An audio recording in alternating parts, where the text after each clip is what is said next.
आता मुंबईतून एक महत्त्वाची बातमी आहे। दादर मेट्रो स्थानकाजवळच्या चौकामध्ये मोठी वाहतूक कोंडी झाली।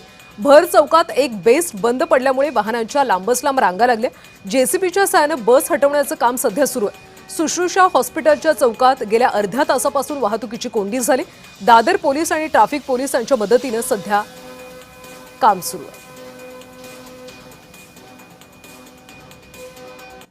सध्या मी आहे दादर येथील सुश्रुषा हॉस्पिटल चौकात आणि माझ्या मागची दृश्य जी आहेत ती अत्यंत बोलकी आहेत। बेस्टची एक बस जी आहे भर रस्त्यात बंद पडली आहे। दादरच्या या महत्त्वाच्या रस्त्यावर जी आहे त्यामुळे वाहतूक कोंडी देखील झाली आहे। पण नवल बाब म्हणजे सदर बस ही आता बंद पडला असल्या कारणाने थेट जेसीबीच्या सहाय्याने जी आहे या बसला आता बाजूला करण्यात येत आहे। कारण की बघ त्यानंतर ट्रॅफिक जी आहे वाहतूक कोंडी जी आहे ती या ठिकाणावर मोकळी करण्यात येईल। या ठिकाणी दादर पोलीस देखील आहेत, वाहतूक पोलीस देखील उपस्थित आहेत।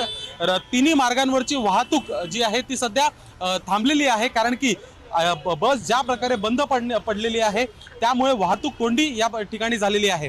कुठेतरी जेसीबीचा चालक जो आहे त्याला देखील अडचणी या ठिकाणी येत आहेत।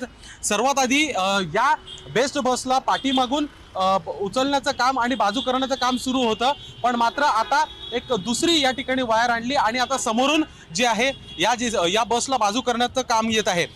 माझ्या बाजूलाच ही एक दोरी पडलेली आहे। ही दोरी आहे ज्यावेळेस या बसला मागून टो करण्याची प्रक्रिया सुरू होती त्यावेळेस ही दोरी या ठिकाणावरनं तुटली आणि मात्र आता या ठिकाणी एक दुसरी जी आहे ती दोरी आणण्यात आलेली आहे। बेस्टचा एक नवीन वाहन चालक तो देखील सध्या या ठिकाणी आलेला आहे।